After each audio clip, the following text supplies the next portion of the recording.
Meu nome é Natasha Orestes, tenho 29 anos. A minha maior dor é ter sido abusada sexualmente quando eu tinha 7 anos de idade e 22 anos depois disso, falar a respeito e ainda essa mensagem que eu tenho para passar para o mundo ser recebida com escárnio, deboche.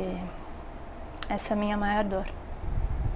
A minha luta é em busca de quebrar o silêncio sempre. Todos os silêncios que foram impostos para as mulheres em relação ao nosso corpo, né?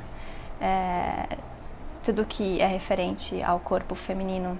Quebrar o silêncio dos nossos desejos, das nossas angústias. Essa é a minha luta.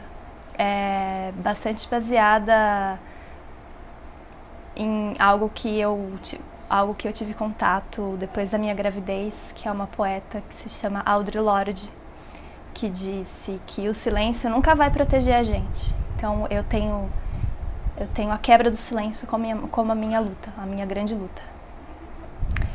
Eu encontro conforto no privado, né?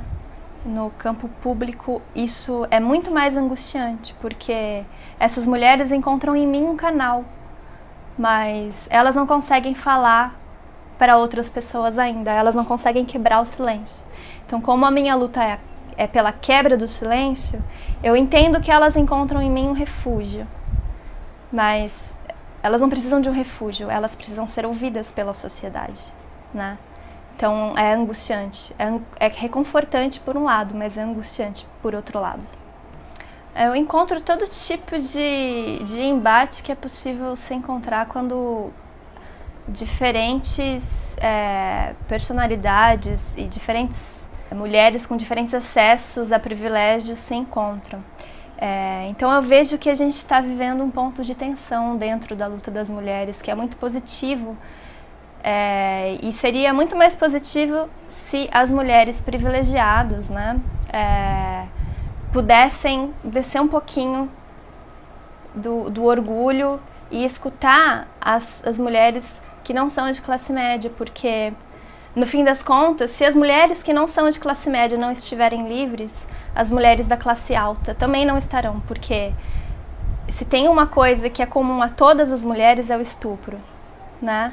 E se as mulheres de classe baixa ainda estão sendo estupradas, as mulheres de classe alta ainda estão sendo estupradas. Então eu acho que esse ponto de tensão é muito importante e ele é o pior defeito, mas também a nossa maior potência. Eu acho que a partir do momento que a gente se encontrar e ver que nós somos semelhantes, não iguais, eu acho que a luta pode avançar nessa quebra do silêncio. Isso é uma tortura psicológica, né? Porque você é vítima de uma situação. Eu fui vítima do estupro. E aí eu vou contar a minha história, quebrar o silêncio. E nessa quebra de silêncio eu não posso quebrar o silêncio, porque as pessoas falam que eu não sou a vítima, que eu sou uma mentirosa, né? Que eu sou a vilã da história, que quero acabar com a reputação, a honra, né, daquele que me infringiu o crime. Então é uma tortura, né? Uma maneira de fazer com que eu continue em silêncio, socialmente, né? Se eu quebrei o silêncio, então consigo. Eu superei o medo, eu superei a vergonha, que demorou anos, né?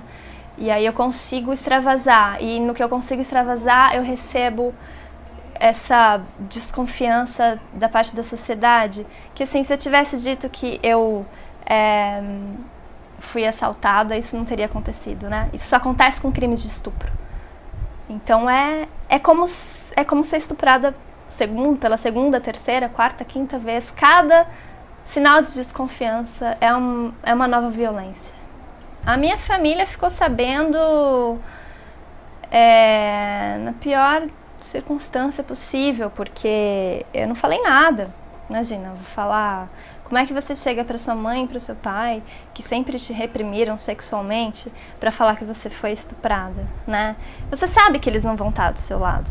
Então, isso ficou em silêncio. Quando eu quebrei o silêncio, já era uma outra época da minha vida, uma outra fase, eu já tinha filho.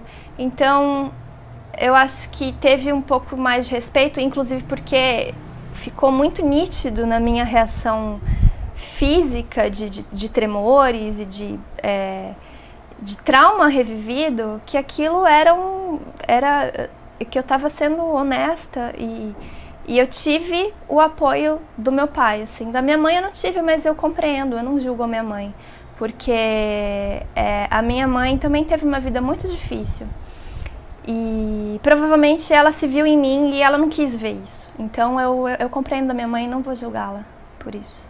A esperança é de que as mulheres comecem a ouvir umas às outras, porque se tem uma barreira que a gente precisa quebrar, que é o silêncio, o primeiro passo é que a gente começar a olhar uma para outra e quebrar o silêncio entre nós, porque a maioria das mulheres foram abusadas na infância. A maioria das mulheres foram abusadas uma vez, 2, 3 vezes na vida. E por que a gente não está falando disso? Né? Então acho que o primeiro passo é mulheres, ouvirem mulheres primeiro. O meu sonho é que a gente possa ter 24 horas sem estupro. Isso é um chamado de uma escritora chamada Andrea Dworkin. Ela fez um discurso para muitos homens, esse foi um discurso para homens, em que ela dizia o que a gente espera dos homens, né? E a gente só espera que os homens não estuprem mais, é uma coisa tão simples, né? E a partir do momento que a gente tiver 24 horas sem estupro, a gente pode começar a falar de liberdade. Porque não existe liberdade em um mundo que exista estupro. Se alguém quer vender uma ideia de liberdade em um mundo que existe estupro, é uma mentira e a gente não pode comprar.